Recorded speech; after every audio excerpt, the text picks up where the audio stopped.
Hallo julle en welkom by my video waar ek jou gaan leer hoe om 'n goeie limerick te skryf. Nou, jy wil seker nou weet, maar wat is 'n limerick?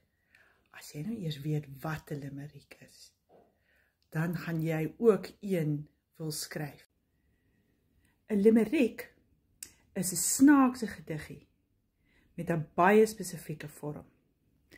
Nou, soos julle kan sien op die tabel, dit bestaan uit 5 reëls, dit bestaan altyd uit 5 reëls, en dit het 'n rympatroon van A, B, B, A.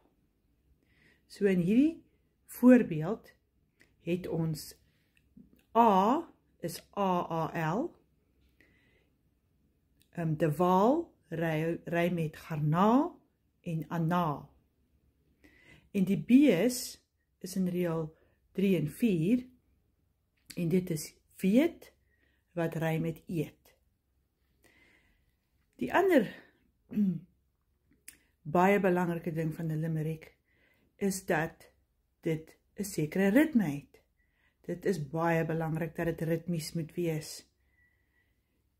Want niemand wil oor 'n ritme struikel of 'n swak ritme struikel en dan blablabla. Nee, niemand wil dit doen nie. Ons wil 'n lekker ritmiese limerick hê. Hoekom? Want dis deel van die humor. As dit lekker sê en die rym is ook reg, dan maak dit net snaakser. Nou ja, hierdie spesifieke ritme noem ons anapesties. En hy gaan so: tatam, tatatam, tatatam. So die eerste 2 reëls het 8 lettergrepe en gaan so: tatam, tatatam, tatatam.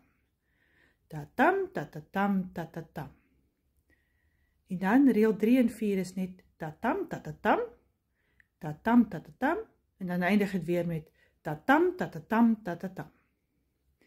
Nou, mens moet maar 'n oor vir hierdie goed ontwikkel, maar dit is uiters belangrik. Mens kan natuurlik 'n bietjie kroek, maar ek gaan later daaroor praat. So in ons voorbeeld klink die limerick so: die boerseun Gerhardus de Waal bestel toe vir hom 'n garnaal. Hy wens hy het geweet hoe mense dit eet, want nou sy dilemma anaal. Hoor julle die tatam, tatatam, tatatam? Nou, dit is hoe jou limerick moet lyk. Die limerick in sy suiwerste tradisionele vorm het nog 2 reëls by.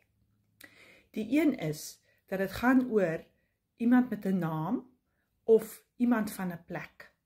So baie keer sal 'n limerick begin met so en so van so en so 'n plek.